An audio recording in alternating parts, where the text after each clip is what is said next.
difficulté aujourd'hui, c'est qu'il y a des camarades, comme à l'EHPAD de Waterloo, ils ont été obligés de se battre 19 semaines pour arracher des droits élémentaires, à la fois pour eux, mais pour les gens qui soignent au quotidien. Quand je vois qu'à l'hôpital de Limoges, on est obligé de faire une grève de la faim pour obtenir satisfaction. Quand je vois que les camarades de GMS dans la Creuse se battent comme des lions matin, midi et soir pour essayer de leur sauver leur emploi. Whirlpool, et la liste, elle est quotidienne. La problématique, c'est qu'il n'est plus possible de croire que chacun dans notre coin, on fera changer les choses. La démocratie, c'est pas un bulletin de vote. Les droits, ce n'est pas un bulletin de vote. Nos droits sont dans la rue. À nous, il appartient d'aller chercher ceux qui nous ont volés et ceux qui vont continuer à nous prendre si nous sommes encore autant divisés. L'avenir appartient à celles et ceux qui luttent plus que jamais. Inscrivons-nous toutes et tous. Créons les réseaux nécessaires pour sortir des appareils qui nous freinent. Créons les réseaux nécessaires pour créer les conditions que toutes celles et ceux qui depuis le début d'année démontrent que dans notre pays, c'est pas un problème de mobilisation, mais c'est un problème de structuration de la mobilisation et du fédéralisme. Montrons que nous sommes en capacité de faire ce que certains nous disent impossible de faire depuis tant d'années. Le 15 septembre au soir, nous sommes rentrés en attendant la poursuite du mouvement sur la loi de travail, alors que nous étions des milliers dans les rues pour un retour après les vacances. Eh bien, nous n'avons toujours pas compris et nous ne comprendrons toujours pas pourquoi ce mouvement sur la loi de travail n'a pas été mené à son terme, à savoir le retrait définitif de cette loi permissive qui détruit le code du travail et le droit de ceux qui défendent l'intérêt des salariés. Je vais passer la parole à la prochaine personne. En tout cas, ceux qui pouvaient en douter, vu d'ici, c'est déjà pour nous une énorme réussite. Et rien que pour ça, je pense qu'il faut qu'on soit clair. Tous ensemble, ouais, ouais. Tous ensemble, ouais, ouais. Bravo mes camarades, à tout de suite. Tout à l'heure, il y a une journaliste qui me posait la question en me demandant mais à quoi ça sert le premier tour social? Comment vous arrivez à faire ça? Comment vous arrivez à dépasser les divisions, les étiquettes, les appareils? Et bien ça sert à ça et la réponse elle est là, elle est devant nous et elle est devant moi, merci. Alors ça sert aussi à rappeler une chose qui est une évidence, ce que je vais dire c'est une tautologie. C'est quelle que soit la configuration électorale qui sortira du chapeau dimanche soir, eh bien on sait, parce que ça c'est une loi de l'histoire, c'est aussi dur, c'est aussi fort que celle de la gravitation universelle, eh bien c'est que dans tous les cas, il faudra se battre. Je vais faire appel à votre mémoire de manière un peu plus précise. Sur cette même place, c'était le 1er mai 1906, il y avait déjà des milliers de travailleurs qui étaient rassemblés. À l'époque, c'était à l'appel de la CGT, la grande CGT, qui n'hésitait pas à se qualifier comme le parti du travail. Le parti du travail. Ah, ils étaient déjà victimes de la répression. Il y a même des travailleurs qui ont laissé leur peau sur cette place. Pour une revendication, alors nous, elle nous paraît toute simple, elle nous paraît évidente aujourd'hui en 2017. C'était pour obtenir la journée de travail de 8 heures. Et même qu'ils ne l'ont pas eu, et même qu'il a fallu attendre encore des années, même qu'il a fallu attendre 1919, parce qu'entre-temps, eh ben, les bourgeois, ils avaient les boules, ils avaient peur, parce que les travailleurs, ils étaient chauds, parce qu'il y en avait qui avaient laissé par millions leur peau, pour soi-disant leur patrie, et puis qu'il se passait des choses à l'Est depuis 1917. Sauf que, dès le 3 juillet 1906, 2 mois après, vous aviez l'Assemblée nationale, à l'unanimité, droite et gauche confondues, qui votait quoi? Qui votait le principe d'un jour de repos hebdomadaire et que ça serait le dimanche. Et ça, c'est bien par la lutte que ça a été obtenu. Et ce principe, je dis ça parce que nous on est militants dans le commerce et donc il nous est cher. Ça fait 20 ans qu'il est saccagé par les gouvernements de droite successifs et qu'on arrive avec la dernière loi, la loi Macron. Ce que je sais, c'est qu'il est ni de droite ni de gauche, mais je sais pour qui il roule Macron en tout cas. Eh bien avec cette loi-là, eh bien aujourd'hui le repos dominical, ça va devenir l'exception, alors que normalement ça devrait rester la règle. Et tu as après les élections, c'est la même chose qu'ils veulent nous faire. C'est ce qu'ils ont commencé à faire avec la loi travail sur la question du temps de travail. C'est l'ensemble du code du travail qu'ils veulent livrer à la soi-disant négociation pour que demain, ça soit vos représentants du personnel, ça soit votre santé, ça soit votre salaire qui soit livré à la négociation et donc à l'arbitraire. Et c'est pour ça qu'on se bat, et c'est pour ça qu'on a lancé d'ores et déjà sans attendre ce premier tour social, parce que c'est une évidence. Et comme ça a été dit par mon camarade avant, c'est dès maintenant qu'on va préparer les tours suivants. Le deuxième tour social, dès le 1er mai. Le troisième tour social, dès le 8 mai, parce que le 8 mai, c'est pas non plus n'importe quoi dans notre mémoire, c'est pas non plus n'importe quoi dans notre histoire. Hein? Contre tous les fascismes, qu'ils soient racialistes, intégristes ou économicistes, c'est de notre force et de celle dans la rue qu'on aura besoin. Merci. À toi, David. Nous, on fera court. On a une petite banderole là avec des collègues profs du 95, du 93, du 92. On est là de Nanterre, Gennevilliers, Colombes, Argenteuil. Voilà, c'est un collectif Touche pas Mazep où voilà, il n'y a que des quartiers populaires comme ça. Il y a aussi Aubervilliers, il y a aussi la Courneuve, il y a aussi les quartiers nord de Marseille. On était à la rentrée, on a commencé une grève avec un bahut, Joliot-Curie à Nanterre qui a démarré une grève reconductible. À la rentrée, on était 3 lycées, on se battait pour un truc simple. C'est que l'agence d'Allo Belkacem, elle avait prévu que maintenant, à Mantes-la-Jolie, à la Courneuve, à Colombes ou à Gennevilliers, il y aurait 35, 36, 38 élèves par classe dans les quartiers populaires en ZEP, en zone sensible, et que les ZEP c'était fini. Et l'avenir des quartiers populaires et des élèves pour obtenir un diplôme, eh bien voilà, en fait ce gouvernement, derrière les beaux discours, il y en avait strictement rien à faire. Du coup on s'est mis à bouger, et alors qu'on était 3 lycées signataires de l'appel Touche pas Mazep à cette rentrée, aujourd'hui on est plus de 110 lycées dans 14 académies dans toute la France à être mobilisés. Et on était séparés parce que si vous connaissez un petit peu la région parisienne, la Courneuve, Colombes, Gennevilliers, Mantes-la-Jolie, c'est pas vraiment à côté les uns des autres.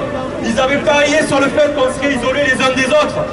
Et bien maintenant, de Marseille à la région parisienne, dans le nord, à Vénissieux, à Bramvelin, vers Lyon, on est tous dans un même collectif et on est tous ensemble. Parce que la convergence des luttes, tout ce qu'on est en train de faire là en ce moment, le regroupement des équipes, ça marche et ça paye. Voilà. Ils avaient parié aussi qu'ils allaient nous séparer entre ZEP, zones sensibles, tous les cycles de l'éducation nationale à la con. Mais on s'est tous regroupés, tous pour une carte élargie de l'éducation prioritaire en lycée. Voilà, pour un label unique, de la maternelle au bac. Parce qu'on ne va pas laisser tomber les élèves des quartiers populaires. Donc nous on continue, on a obtenu des choses, mais on est très loin d'avoir obtenu gain de cause. Et ce qu'on avait dit, c'est pour ça qu'on est là aujourd'hui. Najat Vallaud-Belkacem, elle a dit qu'on était très sympa, qu'on avait raison, qu'on était l'honneur de la République. Mais elle n'a rien lâché par rapport à nos revendications. Donc on avait dit que la solution, ça ne serait pas les promesses électorales. Que les promesses électorales, on va raser gratis au prochain quinquennat, c'est pas pour nous. C'est dans la rue et pas à la grève qu'on allait gagner. Et on va continuer. Voilà, donc simplement pour vous dire que ce gouvernement qui dit que si il essaie de mettre en prison les Goudières ou qui fait passer la loi travail, par contre dans l'éducation il fait une politique super de gauche, super égalitaire, ben c'est tout le contraire, la réalité dans les classes, c'est l'augmentation des effectifs et pour les élèves des quartiers populaires, on se moque d'eux, on se moque de leur avenir. Donc c'est bien tous ensemble qu'il faut lutter et on va continuer avec vous, avec nos élèves aussi, parce que il y a des élèves qui ont manifesté dans le cadre de Touche pas Mazep, et ensuite il y en a qui ont terminé en prison, il y en a qui ont terminé en garde à vue. Nous on les a pas laissés tomber, on a été à leur côté, on leur a trouvé des avocats, on les a soutenus au niveau des profs et on continuera à lutter pour que nos élèves, quand ils se mobilisent, leur avenir, ça ne soit pas de terminer en prison. Donc contre la répression lycéenne, on ne laisse pas tomber les élèves les plus jeunes qui sont les premiers à prendre la répression dans la gueule. Voilà, bon courage.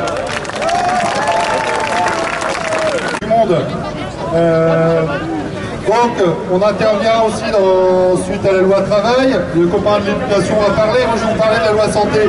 Et c'est assez rigolo quand même, ces gouvernements successifs qui emploient des choses, des termes, et la loi travail, et nous c'est la loi santé, sauf qu'ils oublient de préciser à chaque fois c'est anti-travail, anti-santé.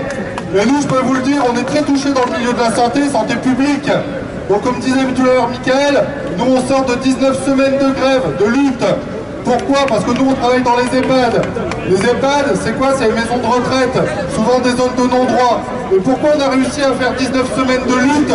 Simplement parce que les personnels ont décidé de relever la tête, de ne plus subir le mépris des managers à outrance, la précarité, les rappels à domicile, parce qu'aujourd'hui ce qui se passe dans l'hôpital public c'est catastrophique. Les restrictions budgétaires, alors que de l'argent il y en a partout, il suffit de se ramasser pour y aller.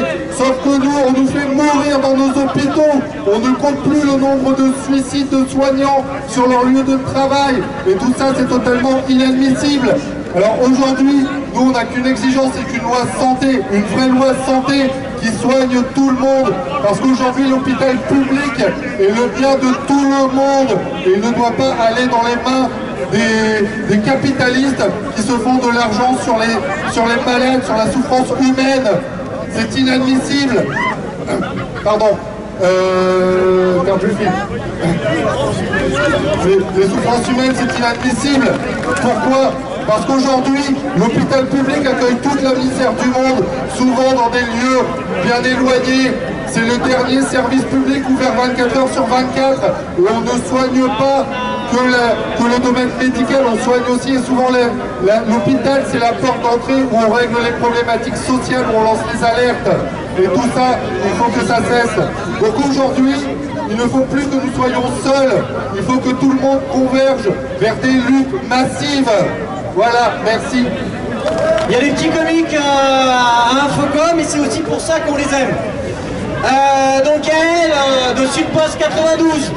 Plus sérieusement pour nous, le monde qu'on est aujourd'hui, c'est à la fois modeste et c'est à la fois fondamental. Pourquoi?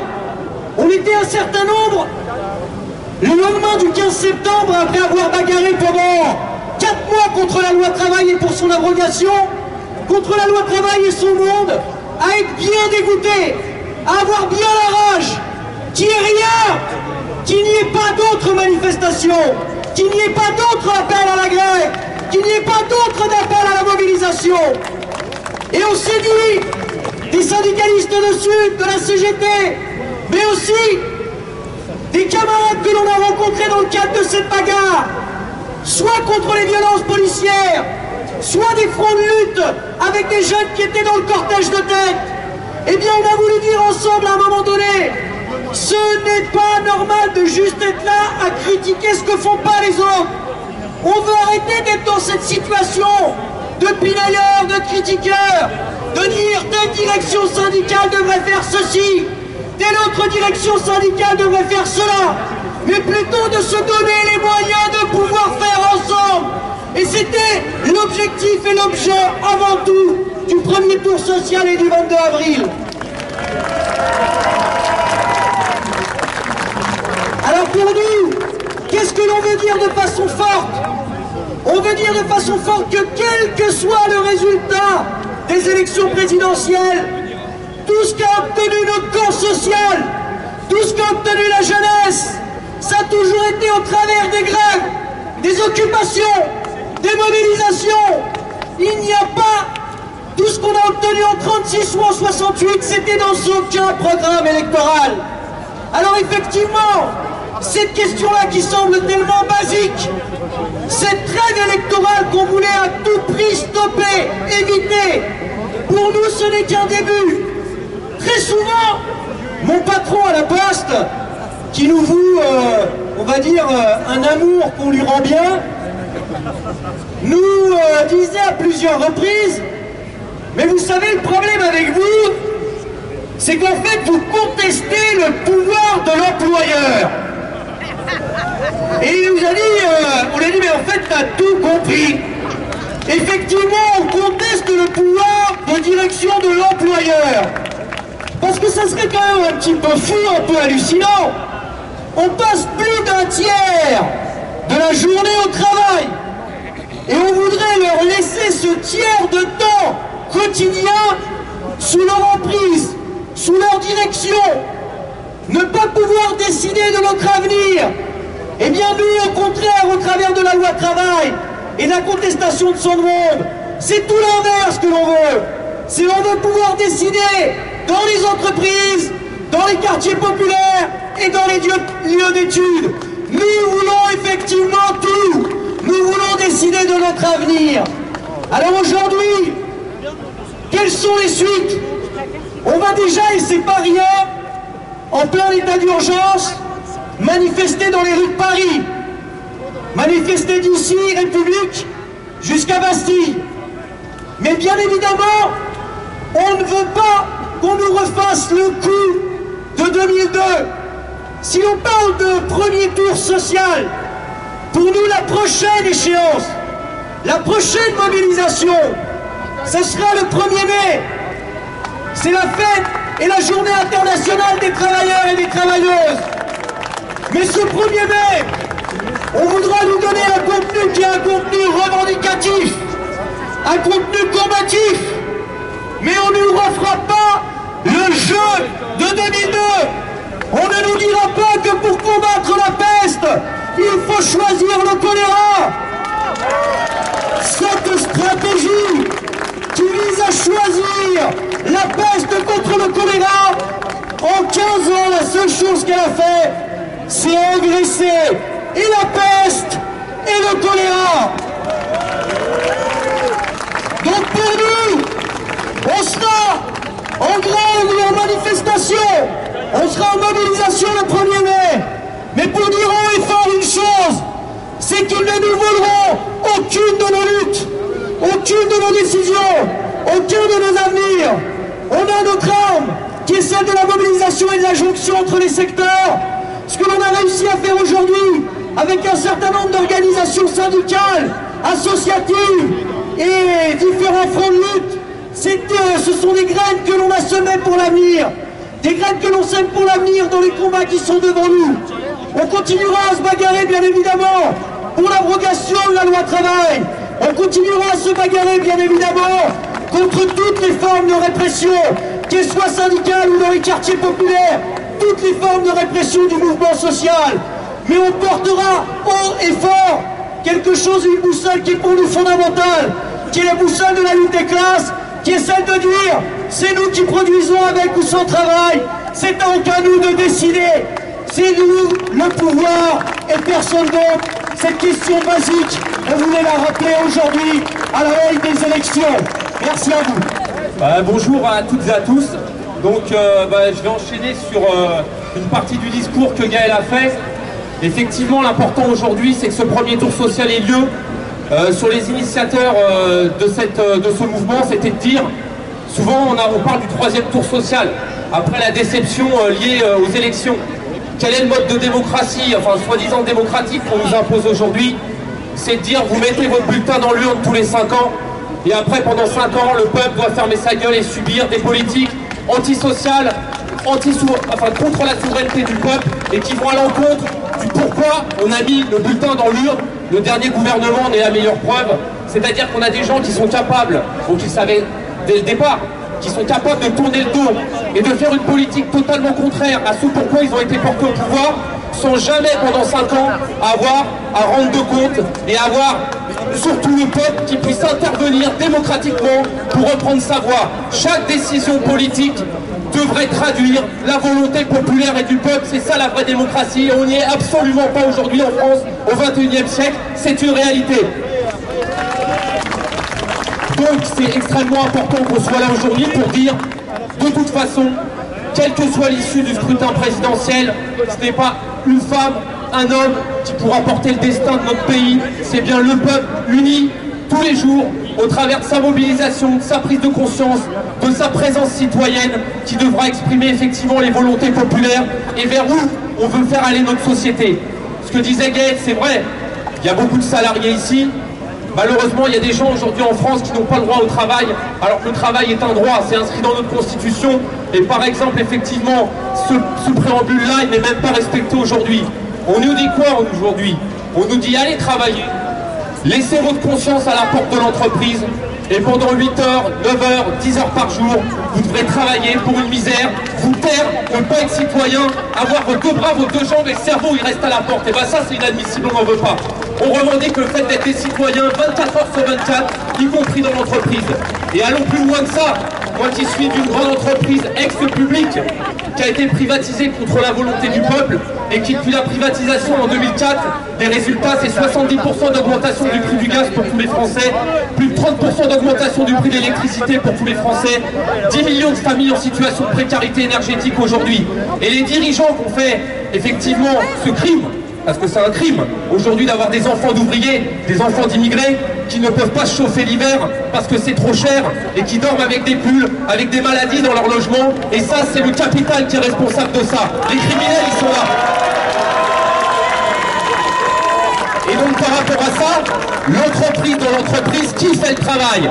Qui est la force de travail? Qui produit la richesse? On nous parle de l'entreprise comme si c'était une entité abstraite. L'entreprise, ce ne sont que des mains, que des têtes, que des bras d'ouvriers, c'est ça l'entreprise. Et donc la souveraineté, c'est ceux qui font la richesse. Et dans toutes les entreprises, la seule volonté, les seules décisions devraient être prises par les représentants du peuple, ceux qui sont légitimement élus. Et les directions devraient être que des fonctionnels au service de la volonté du peuple. C'est ça la réalité. La démocratie, elle doit s'étendre à ça. Et c'est à ça, effectivement aussi, que doit servir le premier tour social. Donc par rapport à ça, effectivement en face, qu'est-ce qu'ils nous mettent? Ils nous mettent la répression. Et un pouvoir qui utilise la répression, effectivement je suis convoqué lundi au commissariat, mais malheureusement je ne suis pas une exception. On est des milliers, ça a été rappelé les chiffres, à subir la répression. Alors on va dire comme ça, les quartiers ont été le laboratoire, les banlieues ont été le laboratoire, nos frères arabes, nos frères noirs, on subisse 8, 10, 15 contrôles dans le mois. Et maintenant, effectivement, ça s'étend au monde syndical. Parce qu'effectivement, il faut aussi se dire quelque chose. C'est que si la répression est aussi féroce, c'est qu'on leur fait peur. Et ça, il faut bien qu'on l'ait en tête. Parce que si on était inoffensif, ils n'auraient pas besoin d'employer tout ce rapport de force-là. Alors malgré la souffrance que ça provoque dans les familles, effectivement d'être traités comme des criminels, d'avoir les flics qui viennent chez vous devant vos gosses et autres, c'est pas grave. Ça veut dire qu'il faut qu'on continue, qu'on soit unis. Et au-delà des étiquettes syndicales, et je le dis aussi, moi qui suis membre de la CGT et fier de l'être de ce syndicat-là, il faut que nos centrales syndicales, elles se bougent un peu le cul maintenant, et qu'elles arrêtent de freiner, et qu'elles coordonnent véritablement. Je vais reprendre qui a décidé que le 15 septembre, le combat contre la loi travail était terminé. Il n'y a aucune base qui a décidé ça. On a fait un mouvement exemplaire historique, et tout d'un coup on arrête, ça fait belle lurette. Que si les bases étaient écoutées, on aurait renversé ce pouvoir-là. Belle lurette, par la souveraineté. Et rappelons que dans notre constitution, lorsque les droits du peuple sont bafoués, le devoir ultime de le peuple, c'est de reprendre effectivement par la rue le pouvoir démocratiquement et qu'on agisse effectivement sur la seule volonté souveraine du peuple. Et je lance une dédicace spéciale effectivement à nos frères guyanais, effectivement, parce que quand il y a tout un département qui est en grève générale, on aurait dû effectivement coordonner les luttes et étendre ça, d'autant que quand on voit les études aujourd'hui, il n'y a jamais eu autant de mouvements sociaux que dans les dernières semaines en France, jamais eu. Donc on a une seule volonté, c'est de coordonner ce mouvement-là, l'étendre sur des bases claires, de classe et de masse, comme dans notre charte d'Amiens, et reprendre ça, 36, 68, et pourquoi pas 2017. Vive la lutte, on baissera jamais les bras. Bonjour à tous. Alors, je suis venu hier depuis Toulouse en train pour participer à cette initiative qui est extrêmement positive, puisque aujourd'hui, effectivement, on est arrivé à mettre en place le mot d'ordre, pas de trêve sociale pendant la campagne électorale. Ça veut dire que actuellement, ce dont il faut avoir conscience, effectivement, c'est qu'il y a des dizaines et des dizaines de luttes chaque jour, des centaines et des centaines de luttes chaque semaine. Et l'ensemble des secteurs d'activité sont touchés. Il y a ici des camarades qui ont parlé notamment de l'éducation ou de la santé. Moi, je suis dans le secteur de l'enseignement supérieur. Et dans le secteur de l'enseignement supérieur, il y a aussi des luttes qui sont très nombreuses. Actuellement, on est en train de payer les conséquences de contre-réformes qui ont été appliquées pour détruire l'enseignement supérieur, pour le privatiser. Il y a eu la loi LRU en 2007, et puis il y a eu la loi dite Furaso, qui a approfondi, qui a été prise en 2013. Aujourd'hui, on a une situation où on a près de 40% des agents de l'ensemble de l'enseignement supérieur qui sont des personnels précaires. Effectivement, aujourd'hui, il y a aussi des choses, on est en train de mettre en place ce qu'on appelle les fusions d'universités. C'est pour mettre ni plus ni moins que de mettre en concurrence l'ensemble des universités les unes contre les autres. Faire de l'enseignement supérieur un marché. Or, effectivement, on voit qu'un petit peu partout, il y a des gens qui se mobilisent au niveau des syndicats. Par exemple, à Toulouse, on a pu retarder un petit peu, puisqu'il y a eu des mobilisations, notamment à l'Université du Mirail. On a pu envahir à près de 300 le conseil d'administration au début mars. Et finalement, la direction de l'université a été obligée de faire voter la fusion des universités sous protection policière au rectorat de Toulouse. Mais ce n'est que partie remise, puisque effectivement la mobilisation continue. Donc oui, aujourd'hui, ce qui est important aussi, c'est de continuer les mobilisations,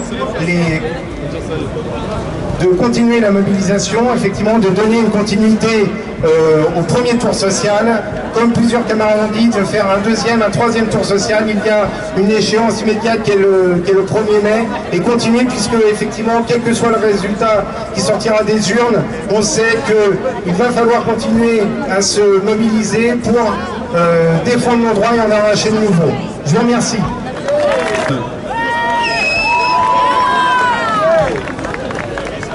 Donc bonjour camarades. La situation aujourd'hui est catastrophique. Dans le 93, on a aujourd'hui une situation dans l'éducation qui est dramatique. Remise en cause du collège unique, remise en cause des formations professionnelles et les rythmes scolaires qui sont une catastrophe. Aujourd'hui, on en a marre d'être isolés, on en a marre d'être divisés. Il n'y a pas d'un côté les luttes des camarades du privé, il n'y a pas d'un côté les luttes des fonctionnaires.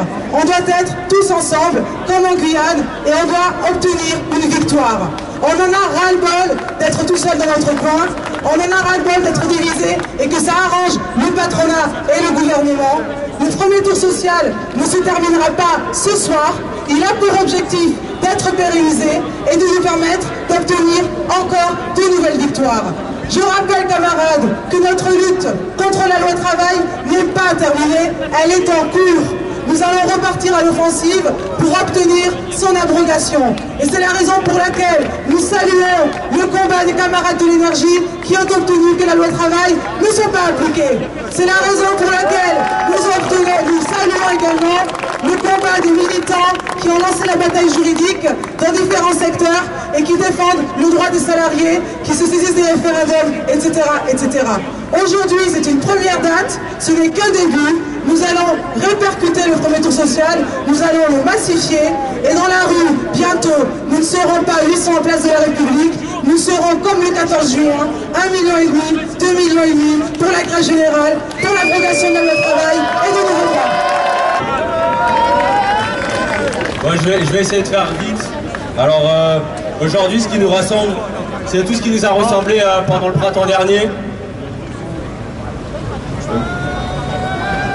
C'est les mobilisations lycéennes, toutes les grèves, tous les blocages, le cortège de tête.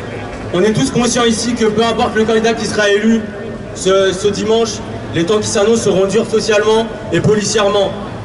C'est pour ça que nous devons continuer de prendre la rue. C'est pour ça qu'aujourd'hui, on doit le faire et qu'on doit continuer de le faire dès demain, dès les résultats, à place de la Bastille. On doit continuer de mettre la pression aux deux candidats et monter crescendo jusqu'au 1er mai pour le second tour social.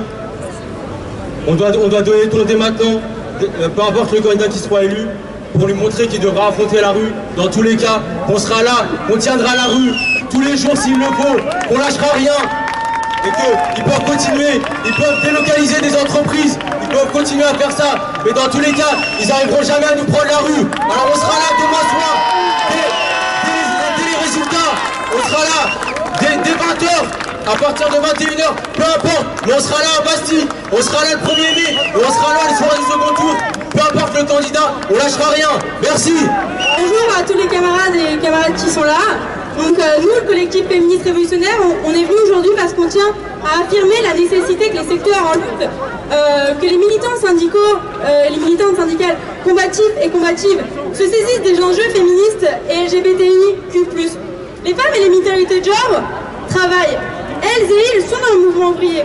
Il y a de la précarité et du chômage chez les LGBT et les féministes. Pourtant, les ponts entre le mouvement féministe et le mouvement social ouvrier sont parfois rares. Et les jeunes LGBT se sentent pas toujours entendus par les syndicalistes, que ce soit dans nos études ou sur nos lieux de travail. Et par ailleurs, les travailleurs et travailleuses se sentent parfois perdus et désarmés lorsqu'on évoque la spécificité des femmes et des minorités de genre. Alors l'enjeu aujourd'hui c'est quoi? L'enjeu c'est de créer un nous, quelque chose qui nous rassemble. La conviction que notre combat c'est le même, qu'on doit se rassembler. Parce que mise en commun, nos spécificités, elles se renforcent. Le mouvement féministe, le mouvement ouvrier, le mouvement antiraciste, nos analyses du monde, elles se complètent en donnant à voir les mécanismes d'exploitation et d'oppression sous ces diverses formes. Et en face, l'ennemi commun, il existe. Et c'est quoi? C'est le capitalisme, certes, mais pas seulement. C'est bien sûr le patriarcat et le racisme qui nous répriment dans la rue comme dans les textes de loi. Et il faut qu'on fasse une alliance contre ceux qui sont riches et qui continuent d'être plus riches. Parce que pendant ce temps, nous, on nous attaque, on nous viole, on nous tue. Oui, on nous tue. Combien d'assassinats depuis un an chez les forces de police? Combien de suicides chez les jeunes victimes de transphobie, chez les salariés et les précaires? Combien de vols, que ce soit dans les foyers ou par la police? Et de l'autre côté de la barrière, je parle des politiciens. Combien de mises en examen de politiques qui n'aboutissent à rien, qui nous empêchent même pas de faire campagne? Combien de milliards de profits pour les entreprises capitalistes? Alors, travailleurs, travailleuses, lycéens et lycéennes, étudiants et étudiantes, habitants et habitantes des quartiers populaires, militants et militantes syndicaux, queers et LGBTIQ+, précaires et chômeuses. Aujourd'hui, il faut le dire, on nous méprise. Et on est tous et toutes sur le même bateau. Alors, il faut qu'on arrive à faire front toutes et tous ensemble. Il n'y aura pas de libération des uns et des unes sans libération des autres. Et aujourd'hui, on est la preuve qu'on est capable de faire converger nos luttes, qu'on est capable de s'unir face à ce système qui veut nous diviser. Et ce n'est qu'un début. Ce n'est que le premier tour social. Il y en aura d'autres, il y en aura un deuxième, il y en aura un troisième. On ne va pas s'arrêter là. On va amplifier la mobilisation et montrer que c'est dans la rue que se passe la vraie démocratie. La démocratie, c'est nous, c'est pas leur cirque électoral. Alors vraiment, soyons unis et indivisibles pour un premier tour social qui sera féministe et antiraciste ou qui ne sera pas. Bonjour à tous. La situation est catastrophique pour 3 raisons. La première, c'est la baisse des revenus de remplacement, que ce soit l'allocation chômage, avec la nouvelle convention inédite, qui fait des économies sur notre dos. Par les droits sociaux, je pense à l'allocation pour adultes handicapés en baisse, l'APL en baisse, la CMU pour y avoir accès en baisse, le RSA en baisse, malgré la propagande du gouvernement. Par ailleurs, il faut comprendre que le patronat a compris que les précaires, les sans-droit sont une population corvéable à merci, à savoir le bénévolat obligatoire, le volontariat payé 400 €, y compris chez les pompiers, y compris à la police, et qui fait le travail d'une milice. Aussi, le service civique qui sont utilisés dans les services de l'État, payer 470 € plus une prime suivant les endroits. Enfin, comprendre que la loi zéro chômeur sont des chômeurs gratuits pour les employeurs, payés par leur propre revenu de remplacement, sans droit et en plus sans couverture au niveau des conventions collectives. C'est une population gratuite qui sert à déstabiliser les salariés normaux comme le bénévolat, le volontariat et le service civique. Enfin, dernier point que je voudrais souligner, il y a de la part des conseils départementaux qui politiquement régissent la CAF et ordonnent des choses illégales, des contrôles, que ce soit sur la recherche d'emploi, des contrôles sur leur vie pendant un an. Vauquier de manette dans la région Rhône, Alpes, Auvergne, 11 départements ont signé des convocations systématique pour tous les cas de figure aux gens au RSA, pour les chasser et les exclure de leurs droits. Parce que les conseils départementaux ont des dettes vis-à-vis de la CAF et qui veulent le cacher et qui font la chasse aux pauvres. Je pense que là, il faut se réveiller. J'ai fini. Il y a un an, on était sur cette place avec tous les camarades de Nuit Debout. On était aussi dans les actions avec tous les camarades qui se battaient pour l'intermittence. Nous, en tant que travailleurs du spectacle, on s'est retrouvés aux côtés de tous les copains de la CGT, tous les copains de Sud, tous les copains de la CNT, ceux de droit devant, ceux du droit au logement, et vous tous qui êtes ici. On était tous ici dans le mouvement pour ce printemps social contre la loi travail et contre son monde.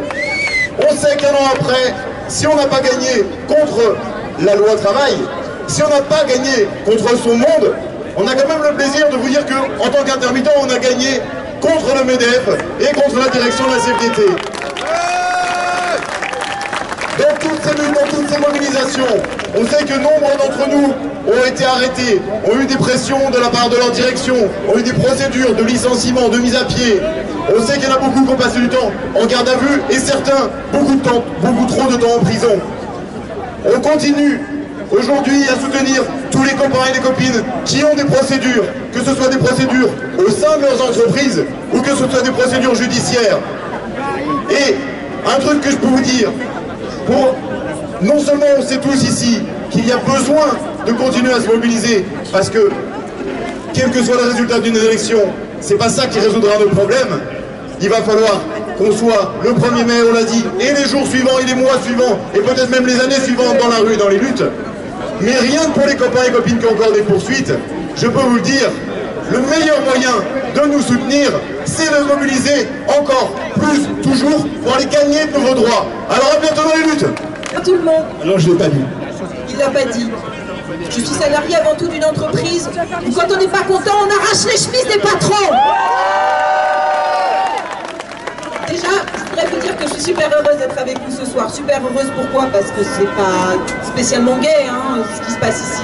Mais je suis heureuse parce que, en dépit de tout ce que nous subissons depuis des mois, depuis des années, on est quand même là, toujours debout, et on continue à aller au combat pour lutter contre l'oppression. J'en veux pour preuve le combat de la Guyane, ce grand département français, mal aimé et délaissé par l'État, qui est devenu emblématique depuis quelques semaines, comme vous le savez tous ici. Cette Guyane où j'ai grandi, dont je suis originaire, cette Guyane que j'aime, cette Guyane qui a toujours su garder la tête haute en dépit du mépris du gouvernement et des gouvernements successifs. Je m'excuse, je suis obligée de lire mes notes en même temps. J'ai eu la chance de me trouver sur place pendant ce mois de lutte. J'ai eu la chance de voir une convergence des luttes, cette fameuse convergence des luttes qu'on essaye de créer, d'entretenir et de faire grandir ici. Et bien je l'ai vu se faire, non pas spontanément, il a fallu des efforts de part et d'autre, mais ça s'est fait quand même. Tous les secteurs de lutte se sont rassemblés. La santé, le social, les socioprofessionnels, les syndicats, les différents collectifs se sont réunis autour de ce combat. J'ai vu aussi la force du peuple franchir des montagnes.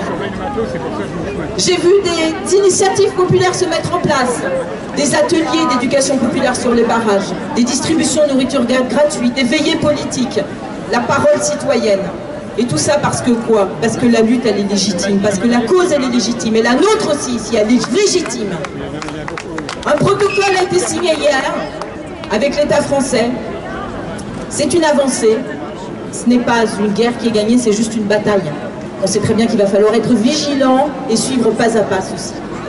Je vais, pour ma part, devoir passer de l'autre côté pour appeler le camarade de l'UTG qui se trouve actuellement à Cayenne et qu'on va voir en direct. Il va nous expliquer un petit peu ce qui se passe là-bas, et pendant ce temps-là, je vais passer la parole à je ne sais pas qui.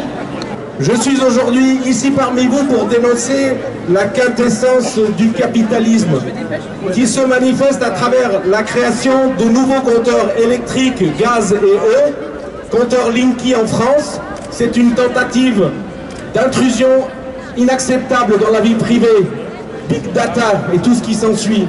C'est pour tout le monde, pour 35 foyers, la certitude d'avoir des augmentations de factures d'électricité. C'est pour beaucoup, malheureusement, et c'est déjà le cas, la garantie d'avoir des problèmes de santé invraisemblables. Des gens déjà en région parisienne ont dû déménager, ne peuvent plus rentrer chez eux à cause de l'impact des ondes électromagnétiques qui arrivent jusqu'à votre lampe de chevet en empruntant tout le courant non câblé et non blindé de vos appartements. Nous serons avec vous dans le cortège pour distribuer des tracts. Nous vous encourageons d'ores et déjà, tous ceux qui ont des compteurs électriques à l'intérieur de leur appartement, à l'intérieur de leur maison, de refuser l'installation de ces compteurs dits intelligents, dits communicants, qui sont en fait une véritable arnaque qu'aujourd'hui Enedis met en œuvre pour environ 35 millions de foyers, 6 milliards d'investissements, 10 000 euros, 10 000 emplois supprimés pour le relevage des compteurs. Il faut absolument que tout le monde se mobilise en France pour s'opposer à ces compteurs. De nombreux pays déjà aujourd'hui s'y sont opposés. La Belgique, l'Allemagne, le Canada, d'autres encore. Des villes ont déposé plus de 350 conseils municipaux et maires ont aujourd'hui refusé par des arrêtés l'installation de ces compteurs qui restent propriété des maires. Ces compteurs n'appartiennent pas à Enedis et la pose de compteurs est donc illégale si la collectivité n'y a pas consenti auparavant. Je ne veux pas prendre plus de temps. À titre individuel, sachez résister.